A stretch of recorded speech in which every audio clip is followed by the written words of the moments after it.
Alright guys, today we're going to be talking about 7.1, which is all about adding and subtracting polynomials. But before we add and subtract, first we need to understand what polynomials even are, which is what this example is all about. So I have two examples up here for you guys. We are going to do more than two just to make sure you guys understand this. We have to classify what the degree is of each one. Now, the degree depends on if you're looking at a monomial, which is one term, or a polynomial, which is more than one term. If you guys take a look at part A, you can clearly see that there's only one term there, okay? And one term means it's a monomial. So how do you find the degree of a monomial? It's the sum of all the exponents. Here's the problem. I don't see a variable here. No variable means no exponent. No exponent means that the degree of this thing is 0. You got to have some sort of variable here like part B in order to have an exponent, in order to have the degree. So no exponent, no degree. Okay? Now let's move on to the name based on the degree. Since your degree is 0, we call that a constant function, which you guys already knew. Anytime you don't have a variable, we automatically call that a constant function. Now let's go based on how many terms you guys see. As we talked about before, I only see one thing here, and when you only see one thing, we call that a monomial. Alright? And you're done with part A. Let's try the same thing for part B. First things first, classify the degree. Is this thing a monomial or is it a polynomial? Does it only have one term or does it have more than one term? Now, I know you might be tempted to say, oh, you see two things there, so you might think there's more than one, but there's actually only one term together, or all together right there. Let me explain. If you were to have a plus sign in between these two things, now it separates the 4 and the x from one thing into two things. Or, let's say you had a minus sign. Well, same thing. This minus sign separates the 4 and the x, now creating two separate things. The problem is in this one, I don't see a plus or minus sign separating these two things. So altogether, that is one term. So this thing is still a monomial. Again, how do you find the degree of a monomial? It's the sum of all the exponents. Well, I only see one exponent here, which is this invisible 1. So there's nothing to add. You would just go based off of that single exponent you see. So in this case, the degree, again, is 1. If there was more than one exponent, then we would add them all together like this definition tells us to. Okay? Now that we know the degree is 1, we can classify it based on the name. The name of the degree of 1 is called a linear function. Alright? Now let's go based on the name of how many terms you guys see. We already said that altogether there's one term. There's no plus or minus sign forcing it to separate into two. And one term, again, is what we call a monomial. Alright? So these aren't too bad. These are considered the easy ones. They are going to get more difficult as time goes along. Alright? So let's try two more examples that are more difficult than these. Alright, so here we go.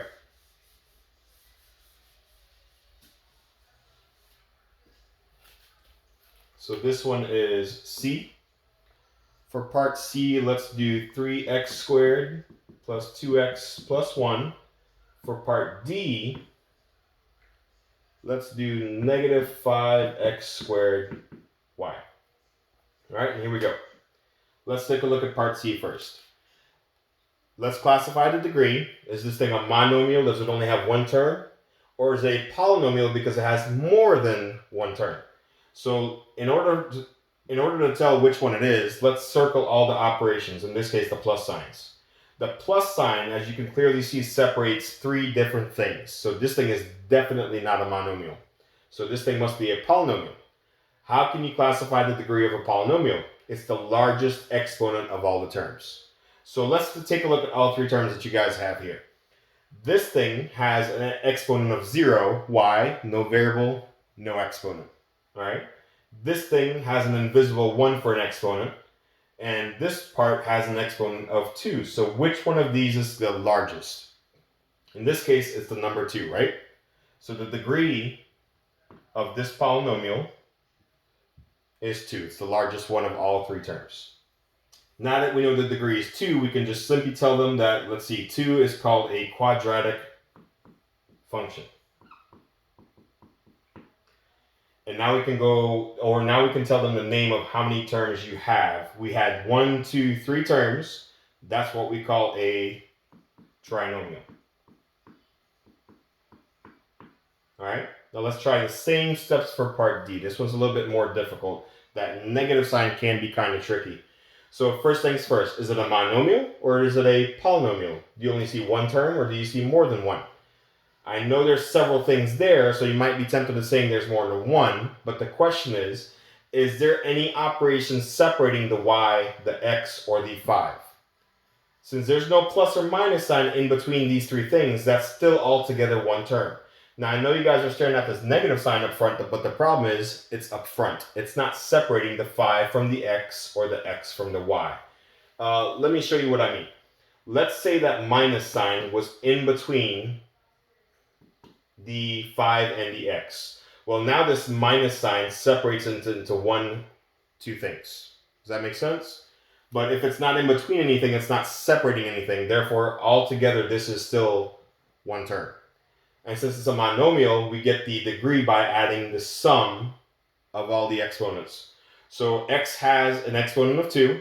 Y has an invisible exponent of 1. And if you were to add them all together, it has a degree of 2 plus 1, which is 3. Now that we know the degree is 3, we can tell them that this is a cubic function. And I already know you guys know that cube or cubic means the number 3, right? Now let's go based on how many terms you guys have. We already said that altogether this is one term. There's no plus or minus sign separating the 5, the x, or the y. And since it's only one term, it's still classified as a monomial. All right, now I have one more for you guys. Now this one's probably the hardest one out of all the problems I've given you guys so far.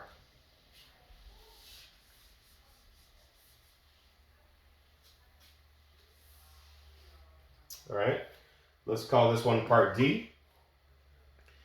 Part D is 4x squared y squared plus 5x minus 2y plus 6. Now you can definitely tell that this thing is not a monomial, right? Because there's a lot of different terms going on over here. Let's first circle all the operations that we have, and then let's underline how many terms you guys have. So you have 1 here, 2, 3, 4 terms. So that must mean this thing is a polynomial because it has more than one term. And for a polynomial, you classify the degree by just checking out which one of those 4 terms has the largest exponent. Well, let's see. The 6 doesn't have an exponent because it doesn't have a variable. This thing has an invisible exponent of 1. The 5x also has an invisible exponent of 1. Now for the first term, be careful because I see more than one exponent, meaning we have to add them together. So the first term has an exponent of 4, a degree of 4. So which one's the largest? The 1, or the 4? In this case, it's obviously the 4, so the degree of this equation must be 4. So whenever you guys see more than one exponent, you're supposed to add them together to get the total for that term. Okay? Now that we know the degree is 4, we can classify the name of that degree. Now notice I don't have a name for a degree of 4. I only have it for 0, 1, 2, and 3. So whenever they give you guys a degree of 4, we would just call that a polynomial of the 4th degree. If it had 5 terms, we would say a polynomial of the 5th degree. If it had 6 terms, we would say a polynomial of the 6th degree. Again, we don't have a name for anything bigger than 3. All right? Now the only thing we have to do is classify the name based on how many terms you have. Now, if y'all look at the names, I only have names for 1, 2, and 3. But in this case, ours has 1, 2, 3, 4 terms. Well, I don't have a name for 4 terms. We only have names for the first 3. So in this case, we would just say it is a polynomial of 4 terms. If it had 5 terms, you would just say a polynomial of 5 terms. If it had 6 terms, you would just say a polynomial of 6 terms. All right? And that's it for this example, guys. We'll see you in the next video, and we'll talk about example 2, which is putting stuff in standard form.